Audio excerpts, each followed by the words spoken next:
கர்த்தருடைய நாமம் மகிமைப்படுவதாக ஒரு சின்ன ஸ்கிட்டு தான் வழக்கம் போல் நம்ம ஸ்டைலில் எடுத்திருக்கேன். கண்டிப்பாக பிடிக்கும்னு நினைக்கிறேன். அன்றாட வாழ்க்கையில் நம்ம கிறிஸ்தவ குடும்பங்களில் எப்படி நடந்துட்டு இருக்குன்னு சொல்லி தான் இந்த வீடியோ. இந்த வீடியோவோட டைட்டில் நேம் என்னன்னு பார்த்தீங்கன்னா நவீன கால குடும்ப கோளாறுகள்னு சொல்லிட்டு வச்சுருக்கோம். கண்டிப்பாக இந்த வீடியோ யூஸ்ஃபுல்லாக இருக்கும். ஆண்டவரே ஜெபம் பண்ணுவோம். ஆண்டவருக்கு ஏற்பாடு நம்ம ஜெபத்தை ஏறெடுப்போம். காலையில் முதல் ஆண்டவர் என்னை அற்புதமாக பாதுகாத்தார். ஆண்டவரே நன்றி ஆண்டவரே, ஸ்தோத்திரம்ப்பா. உம்முடைய கிருபை ஒரு நாளும் என்னோட கூட இருந்தது ஆண்டவரே. நன்றி ஆண்டவரே. எனக்கு தந்திருக்கிற சகல விதமான ஆசீர்வாதங்களுக்காக நன்றி செலுத்துகிற ஆண்டவரே. எங்களுடைய குடும்பத்தை நீங்கள் ஆசீர்வதித்து உம்முடைய ஐஸ்வர்யத்தை ஃபுல்லாக எங்களுக்கு தந்திருக்கிறீங்க ஆண்டவரே. ஸ்தோத்திரம் ஆண்டவரே. எங்களுக்காக சிலுவையில் நீர் அறையப்பட்டீரே ஆண்டவரே. நன்றி ஆண்டவரே, நன்றி ஆண்டவரே. உமக்காக ஏறெடுக்கிற இந்த ஜெபத்தை கேட்டு நீங்கள் எங்களுக்கெல்லாம் பதில் தந்து கொண்டு இருக்கிறீங்க ஆண்டவரே. ஸ்தோத்திரம் ஆண்டவரே, ஸ்தோத்திரம் ஆண்டவரே. சிலுவையில் அறைப்பா. யார் இது? யாருன்னு தெரியலையே. ஏசப்பாவா இருக்குமோ? அப்பாலே போசம் அப்பாலே ஆண்டவரே. கிருபை ஆண்டவரே. என்னப்பா அட்வைஸ் கொடுத்தா அப்பாலே போ சாத்தானே சொல்ற, ஆசீர்வாதங்களை கொடுத்தா சோத்திரம் சொல்ற. என்ன ஒரே பேட் வைப்ரேஷனாக இருக்குது. சரி, நம்ம இப்படி திரும்பி நம்ம ஜெபம் பண்ணுவோம். ஆண்டவரே ஸ்தோத்திரம் ஆண்டவரே. நீங்கள் எல்லா விதமான யாரு? ஏசப்பா வந்துட்டாரா? ஏசப்பா, நான் தான் உங்க வீட்டம்மா தான். நானே ஜெபம் பண்ணிட்டு இருக்கேன். என்ன டிஸ்டர்ப் பண்ணுறேன்? ஆமா, நீங்க ஒரு நாளைக்கு எவ்வளவு நேரம் ஜெபம் பண்ணுவீங்க? 3 நிமிஷம் டைம் பார்த்து நான் ஜெபம் பண்ணிட்டு இருக்கேன். இப்போ 3 நிமிஷம் தானா? ஆமா. அதுக்கே இவ்வளவு சோத்திரமா? ஆமா. அதுக்கு அப்பாலே போ சாத்தானே வேறையா? ஆள் உங்ககிட்ட பேசினாரா? பேசினாரு. சரி, ஆசீர்வாதம் கொடுக்குறேன்னு சொன்னாரு. எனக்கு எல்லா விதமான உலக பிரகாரமான ஆசீர்வாதம் எனக்கு தருவேன்னு சொன்னாரு. சொல்லிட்டாரா? ஆமா. ஏதோ ஒண்ணு சிலுவையில் அறையணும்னு சொன்னாரு, கேட்டீங்களா? ஆமா சொன்னாரு. அது ஏதோ பிசாசு சொல்லியிருக்கோன்னு நினைச்சேன் நான். ஆமா. சராசரியா இந்த உலகத்துல ஒவ்வொரு மனுஷனும் அந்த போனை 3.5 மணி நேரம் யூஸ் பண்ணிட்டு இருக்கான். எப்படி சொல்ற நீ?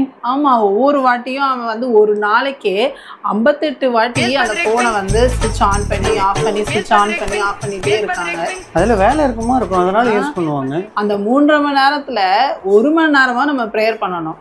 அதை விட்டுட்டு நீங்க 3 நிமிஷம் தான் ப்ரேயர் பண்றேன்னு சொல்றீங்க. இப்ப இந்த உலகத்துல இருக்கிற மனுஷங்களுக்கு ஒரு புது வகையான வியாதி இருக்கு. என்ன வியாதி தெரியுமா? தெரியலையே. நீங்க ஹோமோ டிசீஸ்னு சொல்லி ஒரு வியாதி இருக்கு. அது என்ன வியாதி தெரியுமா? Fear of missing out. Fear of missing அவுட்னா நம்மளுக்கு டெய்லி வர அந்த ஃபோன் நோட்டிஃபிகேஷன், வாட்ஸ்அப் நோட்டிஃபிகேஷன், அப்புறம் ஃபேஸ்புக் நோட்டிஃபிகேஷன், இன்ஸ்டாகிராம், இன்னும் மற்றபடி என்னென்ன ஆப்ஸ்லேருந்து நோட்டிஃபிகேஷன் வருதோ அதை நம்ம மிஸ் பண்ணிடுவோமோ அப்படின்னு சொல்லிட்டு ஒவ்வொரு நாளும் ஒவ்வொரு மனுஷனும் சராசரியாக அந்த ஃபோனை எடுத்து ஒரு 58 டைம்ஸ் ஆகுது அந்த ஃபோனை எடுத்து பார்க்குறாங்க. இந்த ஃபோமோ வியாதினால தான் நிறைய பேர் நம்ம ஊரில் சுற்றிக்கிட்டு இருக்காங்க. நீங்கள் என்னென்னா ப்ரேயர் பண்ணும் போதும் அந்த ஃபோனை எடுத்து டைம் ஆயிடுச்சா அந்த 3 நிமிஷத்துக்கே இப்படி பார்த்துக்கிட்டு இருக்கீங்க. உலக வேலையில் இருக்கும், அதனால கொஞ்சம் எல்லாமே டைம் ஷெட்யூல் படி பண்ணுறோம். அதுக்கு ஒரு 3 நிமிஷம், இதுக்கு ஒரு 3 நிமிஷம். ஃபோன் கொஞ்சம் அது டைம் எடுக்க தான் செய்யும். இது ரொம்ப பெரிய தப்பு விக்டர் தான். ஸோ நம்ம என்ன பண்ணோம்னா ஃபஸ்ட்டு நம்ம ஃபோனை சிலுவையில் அறையணும், நம்ம ஜெபத்தை சிகரத்தில் ஏற்றணும். ஓகேவா? சரி, ஓகே. இத்தனை அழகு, எவ்வளோ அழகாக இருக்கேன் பார்த்தீங்களா? இப்போ மேக்கப் போடுவோம், நம்ம பார்ட்டிக்கு கிளம்பிட்டு இருக்கோம்.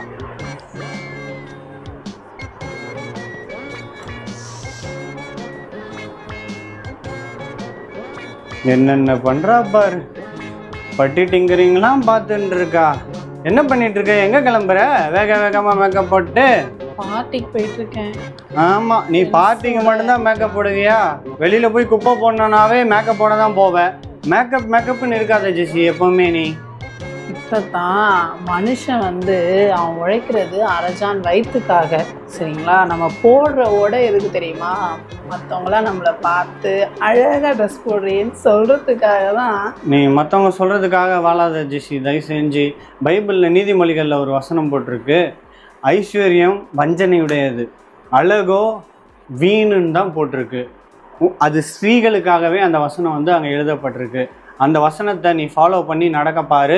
வர உன்னுடைய ஜடை உடை நட எதுவுமே சரியில்லை ஜெசி. இந்த வசனத்தின்படி நட.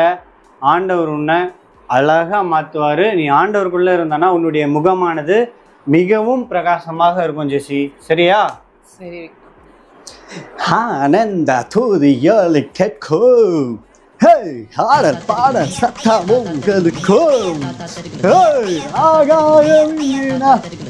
செம பாடுறா, சரியான வைப்டானா இந்த பாட்டு. காலையில இந்த ஆட்டம் ஆடிட்டு கிடக்கு. பாட்டு செம பாட்டு, செம பாட்டு. என்னங்க காதுல இருந்து அந்த ஹெட்போனை எடுங்க.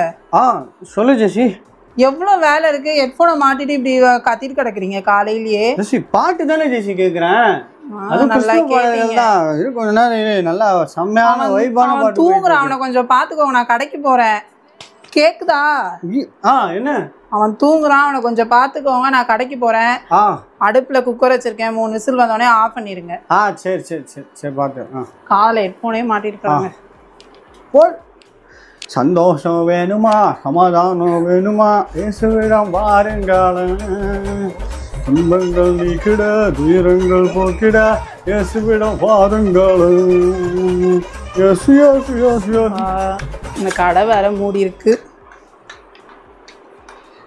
அப்பர்ல இருந்து ஹெட்போனே மாட்டிருக்கீங்க. அடுப்புல இருக்கிறத ஆஃப் பண்ணீங்களா இல்லையா? அடுப்பு என்ன சொன்னியா? ஏதாவது எதுவுமே சொல்ல, நானே பாடு கேட்டுட்டு இருக்கேன். சரி நீயே ஆஃப் பண்ணிடு. வந்துட்டல, வந்ததும் வந்துட்டு நீயே ஆஃப் பண்ணிடு. அது தீஞ்சி மனா போயிருக்கும். சரி, இந்த ஹெட்ஃபோன் யூஸ் பண்ணுறதுனால என்ன பிரயோஜனம் உங்களுக்கு? சரி என் ஃப்ரெண்டு கூப்பிட்றான், என்னன்னு பேசிட்டு வந்துடுறேன். ஹலோ. சொல்லு மச்சான், எப்படிங்கிறா? லைஃப்லாம் எப்படி போயிட்டுருக்க? ஓகே. ஒரு ஸ்பாட்டிஃபைல பிளேலிஸ்ட் ஒன்று இருக்குது, அதை அனுப்புகிறேன். அந்த பாட்டெல்லாம் கேட்டுப்பாரு, சூப்பராக இருக்குது.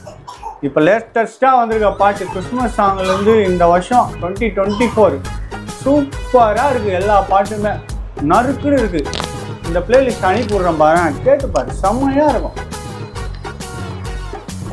என்னங்க காலையில இருந்து கத்திக்கிட்டே இருக்கீங்களே போன்ல, யார்கிட்ட தான் பேசுவீங்க?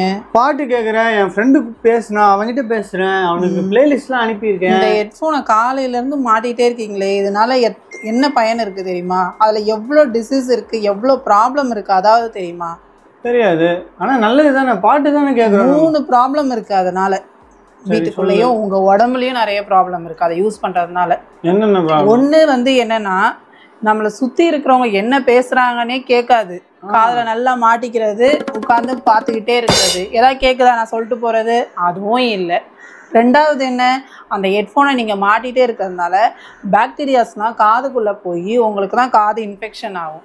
மூணாவது, அந்த ஹெட்ஃபோன் கேட்க கேட்க, அந்த பாட்டு கேட்க கேட்க உங்கள் மூளையில் போகிற நரம்புகள்லாம் வீக் ஆகும். இது கூட தெரியாமல் நாள் ஃபுல்லாக அந்த ஹெட்ஃபோனை மாட்டிட்டு இப்படி பாடிக்கிட்டு இருக்கீங்க.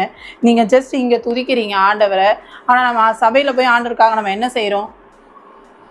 சரி ஜெசி, நீ சொல்கிறதும் ஒரு வகையில் கரெக்டு தான். இனிமேல் நான் கொஞ்சம் கொஞ்சமாக இதை படிப்படியாக நான் நிப்பாட்ட பழகிறேன். சர்ச்சிலையும் இனிமேல் நான் வாரம் நான் ஸ்தோத்திரம் பண்ணுறேன், டேபிள் மெசேஜ் எடுக்கிறேன் ஜெசி.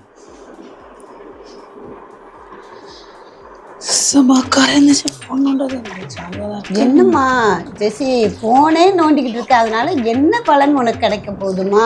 காலையில எழுந்திரிச்சு ஒரு வாட்ஸ்அப்ல ஸ்டேட்டஸ் போடுவோம், ஃபேஸ்புக்ல ஒரு இது போட்டோம்னா நிறைய பேர் நமக்கு லைக் கொடுப்பாங்க, கமெண்ட்ஸ் போடுவாங்க. இதுதான் நம்மளுக்கு காலையில எழுந்துச்சுனே ஒரு சந்தோஷம். அதை பார்த்துட்டே கொஞ்சம் அந்த நாளை வந்து ரொம்ப சந்தோஷமா கடத்த வேண்டியதுதான். இது சந்தோஷத்தை கொடுக்காதுமா.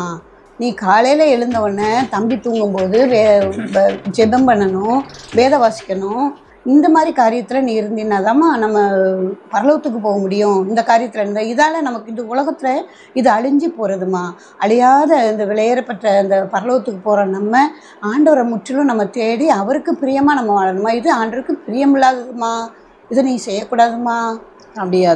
சரி, இனிமேல் நான் காலையில் எழுந்திரிச்சு பைபிள் வாசிக்கிறேன், ப்ரேயர் பண்ணுறேன், அதுக்கப்புறமா மற்ற காரியங்களை. பைபிள் சொல்லுது, முதலாவது தேவனுடைய ராஜ்யத்தையும் அவருடைய நீதியும் தேடுங்கள், இவைகள் எல்லாம் உங்களுக்கு கூட கொடுக்கப்படும் சொல்லிட்டு நம்ம முதல்ல அவரைத்தான் தேடணும். சரி, ஓகே.